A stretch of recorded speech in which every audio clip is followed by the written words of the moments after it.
Good morning विद्यार्थी मित्रों। आज हम कक्षा 8 विषय हिंदी कविता 4 कविता का नाम है उठो धरा के अमर सपूतों। इसके कवि हैं द्वारिका प्रसाद माहेश्वर।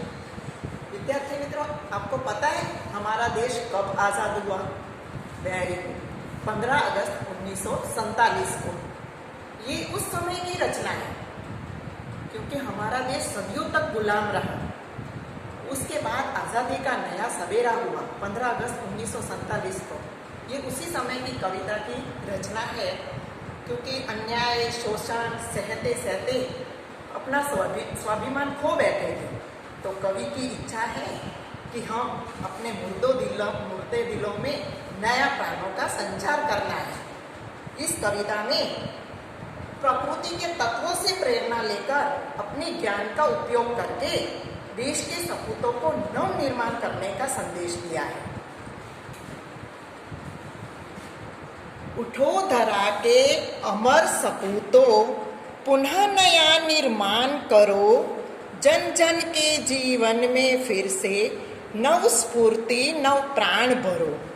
धरा यानी धरती, अमर यानी कभी मरने वाला नहीं, कभी न मरने वाला, सपूत यानी अच्छे पुत्र, पुनः यानी फिर से, निर्माण यानी किसी चीज को बनाना। इसमें कवि कहना चाहते हैं, हे भारत देश के सपूतों, उठो, अब गुलामी की रात बीत गई है, स्वतंत्रता का नया सवेरा हुआ है। अब भारत देश के नया निर्माण, भारत देश को फिर से नया बनाने में लग जाओ, अज्ञान आलस छोड़ दो। जन जन के जीवन में, प्रत्येक के जीवन में, हर एक में नव स्फूर्ति, स्फूर्ति यानी उत्साह, नया उत्साह भरना है। देशवासियों में नव प्राण भरो, नए प्राणों का संचार करना है।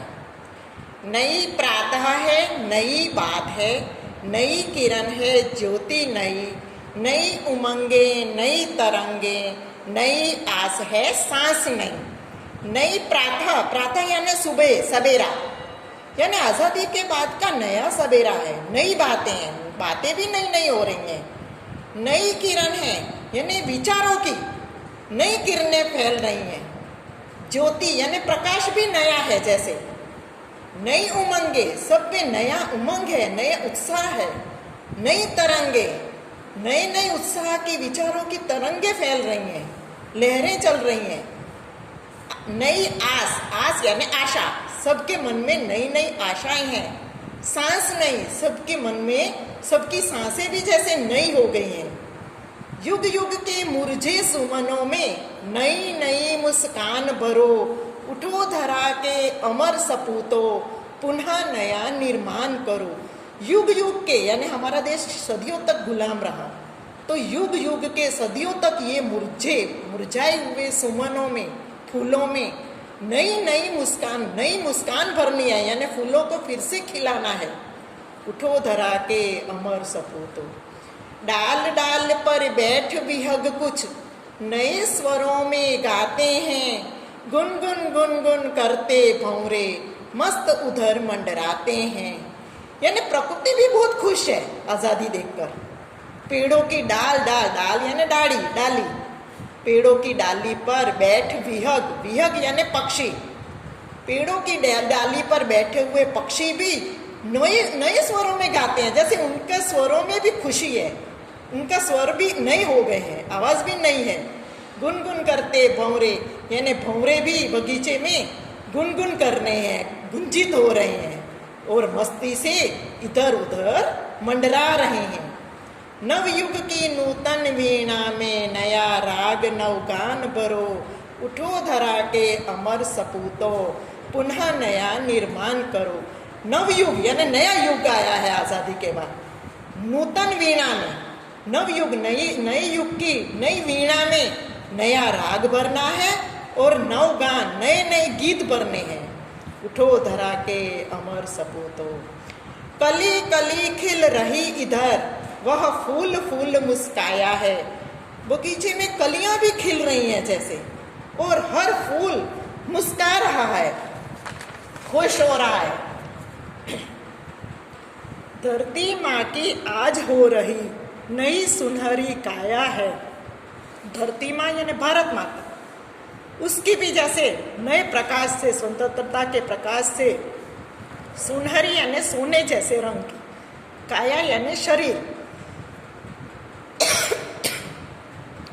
धरती सूर्य के प्रकाश से उसकी काया, शरीर भी जैसे सुनहरे रंग का हो गया है।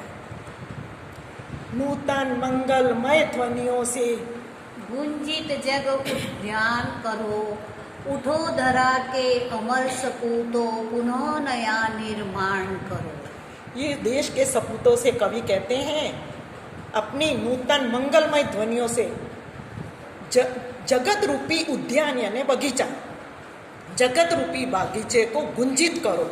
उठो धरा के अमर सपूतों, पुनः नया निर्माण करो। सरस्वती का पावन मंदिर, शुभ संपत्ति तुम्हारी है, तुमसे हर बालक इसका रक्षक और पुजारी है। कवि कहते हैं, हे देश के सपूतों, ये सरस्वती का पावन यानी पवित्र, ये हमारा देश सरस्वती का पवित्र मंदिर है। शुभ संपत्ति, कौन सी संपत्ति? ये सारी हमारी विद्याएं हैं, विद्या रूपी धन है, वो सारी तुम्हारी है। तुम में से हर बालक इसका, ये आप सब इस विद्या रूपी मंदिर के रक्षक और पुजारी है, इसकी रक्षा करनी है। शत शत दीपक जला ज्ञान के, नवयुग का आह्वान करो। उठो धरा के अमर सपूतों, पुनः नया निर्माण करो।